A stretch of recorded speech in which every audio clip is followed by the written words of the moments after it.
రైట్గా మనం చూడొచ్చు హరీష్ రావు పరిగి పర్యటనైతే పోలీసులు అడ్డుకున్నారు. సో అక్కడ బీఆర్ఎస్ నేతలు కార్యకర్తలు అందరూ కూడా సీఎం డౌన్ డౌన్ డౌన్ అంటూ నినాదాలు చేస్తున్నారు. సో దీనిపై మరిన్ని అప్డేట్స్ని మా ప్రతినిధి సైదులు అందిస్తారు. సైదులు. ఎస్ శాలిని, పరిగి నియోజకవర్గానికి వెళ్తున్నటువంటి బీఆర్ఎస్ పార్టీ నాయకుల్ని పోలీసులు అరెస్ట్ చేస్తున్నారు. అప్పా జంక్షన్ వద్ద బీఆర్ఎస్ నాయకుల్ని పోలీసులు అడ్డుకున్నారు. మాజీ మంత్రి హరీష్ రావు నేతృత్వంలో పరిగి నియోజకవర్గానికి వెళ్తున్నారు బీఆర్ఎస్ పార్టీ నాయకులు. పరిగి నియోజకవర్గంలో ఎస్సీ ఎస్టీ రైతుల భూములను ఇండస్ట్రియల్ పార్క్ పేరిట 1200 ఎకరాల భూముల్ని రాష్ట్ర ప్రభుత్వం స్వాధీనం చేసుకోవడాన్ని నిరసిస్తూ గత కొన్ని రోజుల నుంచి గ్రాపోల్ కల్లాపూర్ గ్రామాలకు చెందినటువంటి రైతులు నిరసన తెలియజేస్తున్నారు. ఆ నిరసనకు మద్దతుగా వారికి భరోసా కల్పించేందుకు, రైతులకి భరోసా కల్పించేందుకు బీఆర్ఎస్ పార్టీకి చెందినటువంటి ముఖ్య నాయకులు మీ అందరం కలిసి వెళ్తుంటే ఎందుకు రాష్ట్ర ప్రభుత్వం భయపడుతుంది, మమ్మల్ని ఎందుకు అరెస్ట్ చేస్తున్నారని కొద్దిసేపటి క్రితమే అప్పా జంక్షన్ వద్ద మీడియాతో మాట్లాడారు మాజీ మంత్రి హరీష్ రావు, మాజీ మంత్రి సబితా ఇంద్రారెడ్డి. రాష్ట్రంలో పోలీసు రాజ్యం నడుస్తుందని కూడా పోలీసుల వైఖరి నిరసిస్తూ ఆయన తీవ్ర ఆందోళన వ్యక్తం చేశారు మాజీ మంత్రి హరీష్ రావు.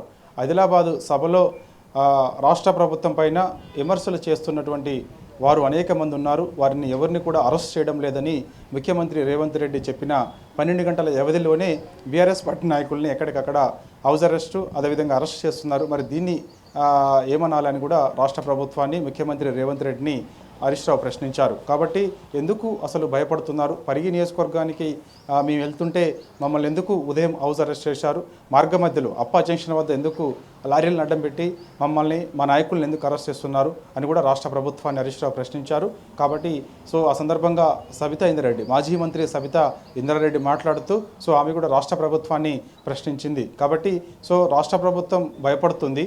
మేము అక్కడికి వెళ్తున్నటువంటి అంటే కల్లాపూర్ అదేవిధంగా రాపోల్ గ్రామ రైతులు గత కొన్ని రోజుల నుంచి కూడా నిరసన చేస్తూ ఉన్నారు, నిరాహార నిరసన దీక్ష చేస్తూ ఉన్నారు. వారికి మద్దతుగా వారిని కలిసేందుకు మేము వెళ్తున్నాం, వారికి భరోసా ఇచ్చేందుకు వెళ్తున్నాం. ఎందుకంటే ఈ యొక్క ఇండస్ట్రియల్ పార్క్ పేరిట దాదాపుగా 1200 ఎకరాల భూములని రాష్ట్ర ప్రభుత్వం స్వాధీనం చేసుకోవాలని ప్రయత్నం చేస్తూ ఉంది.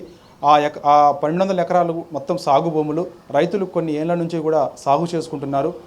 కొన్ని ఏళ్ల పాటు సాగు చేసుకొని సొంత కొడుకులు బిడ్డల్లా ఆ భూములను రైతులు చూసుకుంటున్నారు. ఇవాళ ఆ భూములు కోల్పోతే దిక్కు ఎవరు మాకు అని కూడా రైతులు ఆవేదన వ్యక్తం చేస్తున్నారు. అలాంటి భూములను కాపాడేందుకు, అదేవిధంగా రైతులకు అండగా ఉండేందుకు, వారికి ఒక ధైర్యం చెప్పేందుకు మేము ఈరోజు పరిగి నియోజకవర్గానికి వెళ్తుంటే ఉదయం నుంచి మమ్మల్ని హౌస్ అరెస్ట్ చేయడం, మార్గ మధ్యలో అప్పా జంక్షన్ వద్ద లారీలను అడ్డం పెట్టి మా వాహనాలను అడ్డుకోవడం, మా నాయకులు, మా ఇంట వస్తున్నటువంటి నాయకుల్ని ఎక్కడికక్కడ అరెస్ట్ చేయడం, అక్కడ పోలీసుల వైఖరికి నిరసనగా రోడ్డుపై బైఠాయించి మా నాయకులు అందరూ కూడా నిరసన చేస్తూ ఉంటే వారిని వెంటనే అక్కడి నుంచి అరెస్ట్ చేయడం, ఇదంతా కూడా రాష్ట్ర ప్రజలు గమనిస్తున్నారు.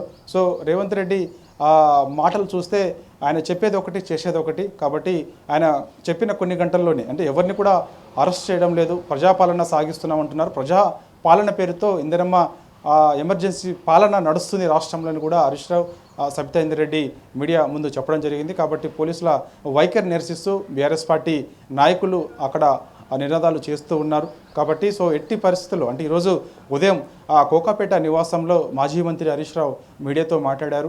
ఆయన ఒకటే చెప్పారు, పరిగి నియోజకవర్గానికి తప్పకుండా మేము అక్కడికి వెళ్తాము, రైతులకు అండగా ఉంటాము, వారికి ఒక భరోసా ఇస్తాము. ఎందుకంటే రైతులు కొన్ని రోజుల నుంచి కూడా నిరసన చేస్తూ ఉన్నారు. మేము వస్తున్నామని తెలిసి పెద్ద ఎత్తున రైతులందరూ కూడా ఆ యొక్క నిరసన చేస్తున్నటువంటి ప్లేస్కి పెద్ద ఎత్తున చేరుకున్నారు. కుటుంబ సభ్యులందరూ కూడా అక్కడే ఉన్నారు. కానీ ఉదయం నుంచి కూడా ఆ పరిగి నియోజకవర్గంలో రైతుల్ని ఒకవైపు అరెస్ట్ చేస్తున్నారు. మరోవైపు రైతులను అరెస్ట్ చేసినందుకు నిరసనగా పోలీస్ స్టేషన్ దగ్గరికి వెళ్తే పోలీస్ స్టేషన్లో ఆ రైతుల్ని బంధించి కొంతమందిని లోపటే ఉంచారు. వాళ్ళపైన కేసులు నమోదు చేస్తామని కూడా ఆ రైతులను బెదిరిస్తున్నారు. ఇది రాష్ట్రంలో ఎమర్జెన్సీ పాలన నడుస్తుంది అని కూడా రాష్ట్ర ప్రభుత్వాన్ని బీఆర్ఎస్ పార్టీ నాయకులు అంటున్నారు. కాబట్టి గత కొన్ని రోజుల నుంచి కూడా ఈ యొక్క అసైన్ ల్యాండ్స్, ముఖ్యంగా ప్రభుత్వ పరిధిలో ఉన్నటువంటి భూములని రాష్ట్ర ప్రభుత్వం స్వాధీనం చేసుకునే పనుల్లోనే ఉంది. అదే పనిగా పెట్టుకుందని కూడా హరీష్ రావు అంటున్నారు. సూర్యుని చుట్టూ భూమి తిరిగినట్టు భూముల చుట్టూ రేవంత్ రెడ్డి తిరుగుతున్నారని కూడా హరీష్ రావు అన్నారు.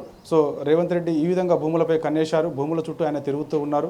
రాష్ట్రంలో ప్రజాపాలన పేరుతోటి భూముల అమ్మకాల పాలన కొనసాగుతుందని చెప్పేసి కూడా హరీష్ రావు అన్నారు. కాబట్టి రాష్ట్ర ప్రభుత్వం అవలంబిస్తున్న తీరును ఖచ్చితంగా మేము ఎండగడుతూనే ఉంటాం, ప్రజాక్షేత్రంలో ఉంటాం.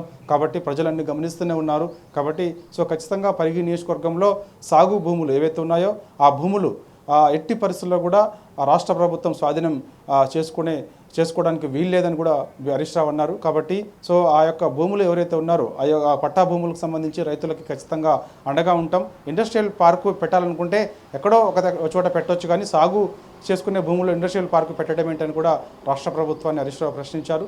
కాబట్టి ఆ యొక్క వైఖరికి నిరసనగా అక్కడ రైతులు అంటే ఇండస్ట్రియల్ పార్కు పేరిట ప్రభుత్వ భూములను లాక్కునే ప్రయత్నం చేస్తుందని, ప్రభుత్వం తీసుకున్నటువంటి నిర్ణయాన్ని వెంటనే వెనక్కి తీసుకోవాలని డిమాండ్ చేస్తూ గత కొన్ని రోజుల నుంచి కూడా రైతులు నిరసన చేస్తున్నాం. ఆ నిరసనకి మద్దతుగా రైతులకు ధైర్యం చెప్పేందుకు మేము ఇవాళ హైదరాబాద్ నుంచి పరిగి వెళ్తుంటే మార్గ మధ్యలో అప్పా జంక్షన్ వద్ద ఈ విధంగా మమ్మల్ని అడ్డుకొని అరెస్ట్ చేయడం సరైనది కాదని కూడా చెప్తున్నారు. ఇవాళ ఎన్ని అడ్డంకులు సృష్టించినా, ఎన్ని అరెస్టులు చేసినా కూడా ఖచ్చితంగా పరిగి నియోజకవర్గానికి ఏదో ఒక రోజు వెళ్తాం.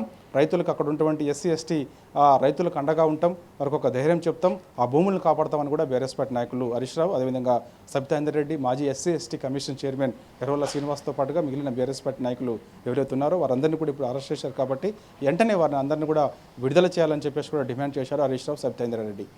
అలాగే సైదులు జస్ట్ పరిగి రైతులను పరామర్శించడానికి వెళ్తున్న ఇటు మాజీ మంత్రి హరీష్ రావుని కానీ అలాగే సబితా ఇందరెడ్డి కొందరు బీఆర్ఎస్ నేతల్ని కానీ హౌస్ అరెస్ట్ చేయడం, ఇప్పుడు వాళ్ళు పర్యటనకు వెళ్ళబోతుండగా మార్గ మధ్యంలోని ఇటు హరీష్ రావు వాహనానికి ముందు లారీలను పెట్టి మరీ అడ్డుకోవడం ఎలా చూడాలి?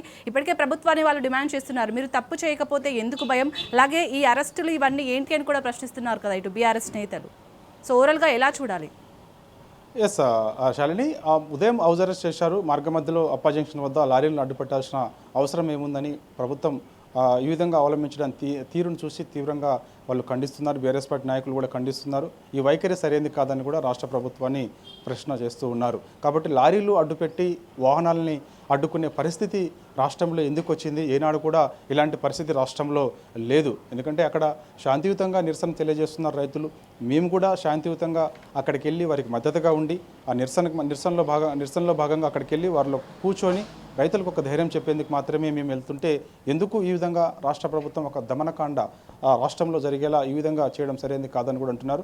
లారీలను అడ్డం పెట్టి వాహనాలు అడ్డుకునే పరిస్థితి ఇంతవరకు ఎన్నడూ కూడా లేదు. కానీ వాళ్ళ కొత్త సంస్కృతి రాష్ట్రంలో తీసుకొచ్చారని చెప్పేసి కూడా హరీష్ రావు తీవ్రస్థాయిలో మండిపడుతున్నారు. కాబట్టి ఇప్పటికైనా సరే ఈ విధంగా అడ్డుకొని తీరినటువంటి తీరును చూసి మేము ఇది తీవ్రంగా ఖండిస్తున్నాం. కాబట్టి సో ఎన్ని అడ్డంకులు సృష్టించినా, ఎన్ని ఇబ్బందులు పెట్టినా, అరెస్టులు చేసినా, కేసులు పెట్టినా, జైల్లో పెట్టినా, ఏం చేసినా కానీ ఖచ్చితంగా ప్రజల పక్షాన బీఆర్ఎస్ పార్టీ ఉంటుందని కూడా హరీష్ రావు చెప్పడం జరిగింది.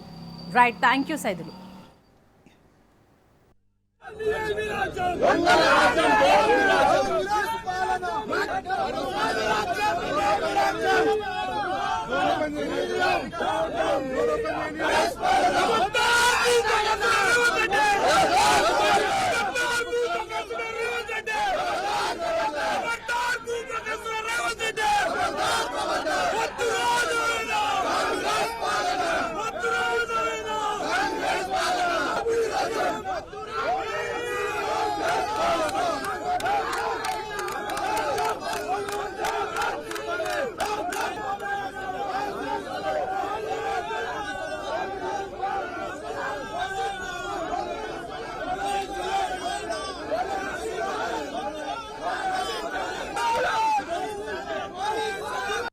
రేవంత్ రెడ్డి పాలన రాక్షస పాలనగా మారింది. ఇవాళ రాముడెవడో రాక్షసుడెవడో ఇవాళ నిరుద్యోగ యువకుల్ని అడిగితే చెప్తారు. రాముడెవడో రాక్షసుడెవడో లగచెర్ల రైతులను పరిగి రైతులను అడిగితే చెప్తారు. ఇవాళ రేవంత్ పాలన ఒక రాక్షస పాలనగా మారింది. ఎక్కడికక్కడ దళిత గిరిజన భూములు లాక్కోవడము, భూములు కొల్లగొట్టడము, పేదల ఉసురు పోసుకునే ప్రభుత్వంగా మారింది. ఇవాళ రేవంత్ రెడ్డి నీది ఏ పాలననో 6 గ్యారెంటీలు ఎగ్గొట్టిన ఎవరిని అడిగినా చెప్తారు. అక్కా చెల్లెళ్లకు 2500 ఎగ్గొట్టిన అక్కా చెల్లెల్ని ఇది నీ పాలన ఏందంటే రాక్షస పాలన అని చెప్తారు. రుణమాఫీ చేయక రైతు భరోసా చేయని రైతుల్ని అడిగితే నీది రాక్షస పాలన అని చెప్తారు. ఇవాళ నీ పాలన పోలీస్ పాలన, నీ పాలన రాక్షస పాలన, నీ పాలన గడీల పాలన, నీ పాలన దుర్మార్గ పాలనగా మారిపోయింది. ఇవాళ కనీసం ప్రజాస్వామ్యం లేకుండా పోయింది. ఈ రాష్ట్రంలో పోలీస్ రాజ్యం నడిపిస్తా ఉన్నావు. ఇవాళ కష్టాల్లో ఉండేటువంటి రైతుల్ని మాట్లాడించడానికి, పలకరించడానికి కూడా పోయేటువంటి విధంగా ఇవాళ మానవ హక్కులను కాలరాస్తా ఉన్నావు. ప్రజాస్వామ్యాన్ని కూని చేస్తా ఉంది ఇవాళ రేవంత్ రెడ్డి ప్రభుత్వం. కనీసం మేము మాట్లాడే హక్కు లేదా మాకు? అక్కడ ఆ బాధతో గత కొన్ని వారాలుగా నిరాహార దీక్ష చేస్తున్న రైతులకు పరామర్శించడానికి, భరోసా ఇవ్వడానికి, ఒక ధైర్యం చెప్పడానికి కూడా వెళ్ళలేకుండా నడి రోడ్డు మీద ఇవాళ శాసనసభ్యులను, బీఆర్ఎస్ నాయకులను అరెస్టును తీవ్రంగా ఖండిస్తా ఉన్నాం. నిన్ననే ఆదిలాబాద్ మీటింగ్ లో ఏం మాట్లాడినావు? మమ్మల్ని ఎవరు తిట్టినా నేను అరెస్ట్ చేస్తలేను, మమ్మల్ని ఎవరు ఏమన్నా అరెస్ట్ చేస్తలేనని నిన్న ఆదిలాబాద్ లో అన్నావు కదా, మరి ఇవాళ మమ్మల్ని ఎందుకు అరెస్ట్ చేస్తా ఉన్నావు? అంటే నీ మాటలకు చేతలకు పొంతన లేదా?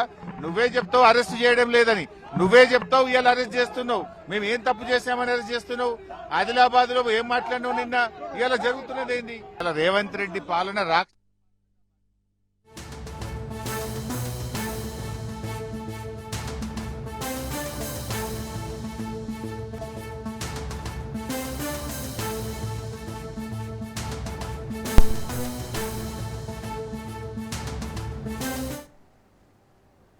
బ్రేకింగ్ న్యూస్ చూస్తున్నాం. హైదరాబాద్ కూకట్పల్లి జేఎన్టీయూకి బాంబు బెదిరింపు కలకలం రేపింది. యూనివర్సిటీ ప్రాంగణంలో బాంబు పెట్టినట్లు గుర్తు తెలియని వ్యక్తుల నుంచి వచ్చిన ఈమెయిల్ ఒక్కసారిగా అధికార యంత్రాంగాన్ని ఉలిక్కి పడేలా చేసింది. ఈ వార్త తెలియగానే విద్యార్థులు, సిబ్బంది భయాందోళనతో క్లాస్ రూమ్ల నుంచి బయటకు పరుగులు తీశారు. యూనివర్సిటీ అధికారుల సమాచారంతో వెంటనే రంగంలోకి దిగిన పోలీసులు జేఎన్టీయూ క్యాంపస్ను తమ ఆధీనంలోకి తీసుకున్నారు. బాంబు డిస్పోజల్ స్క్వాడ్ మరియు డాగ్ స్క్వాడ్తో కలిసి ప్రతి బ్లాక్ను క్షుణ్ణంగా తనిఖీ చేస్తున్నారు.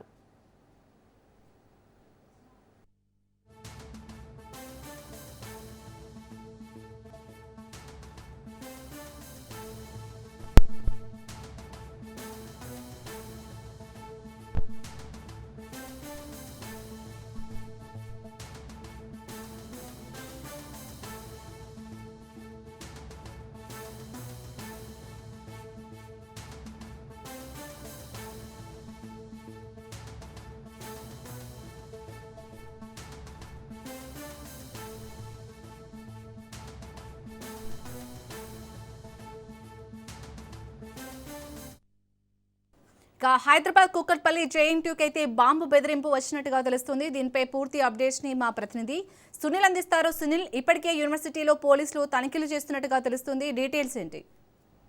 కూకట్పల్లి హైదరాబాద్ లో ఉన్నటువంటి జేఎన్టీయూకి బాంబు బెదిరింపు రావడం తీవ్ర కలకలం సృష్టిస్తుంది. యూనివర్సిటీకి ఇప్పటికే బాంబ్ స్క్వాడ్ టీమ్ తో పాటు పోలీసులు కూడా భారీగా చేరుకున్నారు. విద్యార్థులందరూ కూడా బయటకు పంపించారు. అయితే జేఎన్టీయూకి వెబ్సైట్ ద్వారా ఒక మెయిల్ గుర్తించి మెయిల్ ద్వారా తమ కాలేజ్ లో బాంబు పెట్టినట్టు కూడా ఒక మెయిల్ ని రావడం జరిగింది. ఈ మెయిల్ అందుకున్నటువంటి యూనివర్సిటీ అధికారులు వెంటనే స్థానికంగా ఉన్నటువంటి పోలీసులకు సమాచారం అందించారు. ప్రస్తుతము బాంబ్ స్క్వాడ్ టీమ్ తో పాటు పోలీసులు కూడా ముమ్మరంగా తనిఖీ చేస్తున్నారు. విద్యార్థులందరూ కూడా అందరినీ బయటికి పంపుతున్న పరిస్థితి కనపడుతుంది. కానీ ఇప్పటివరకు అయితే ఎలాంటి బాంబు ఆనవాలేదు. ఇదంతా కూడా ఫేక్ మెయిల్ గా ప్రస్తుతమైతే పోలీసులు గుర్తించారు. ఇంకా తనిఖీలు అయితే కంటిన్యూ కొనసాగుతున్నాయి. మరి కాస్త దీనిపై పూర్తి క్లారిటీ కూడా వచ్చే అవకాశం ఉంది. Right, thank you Sunil.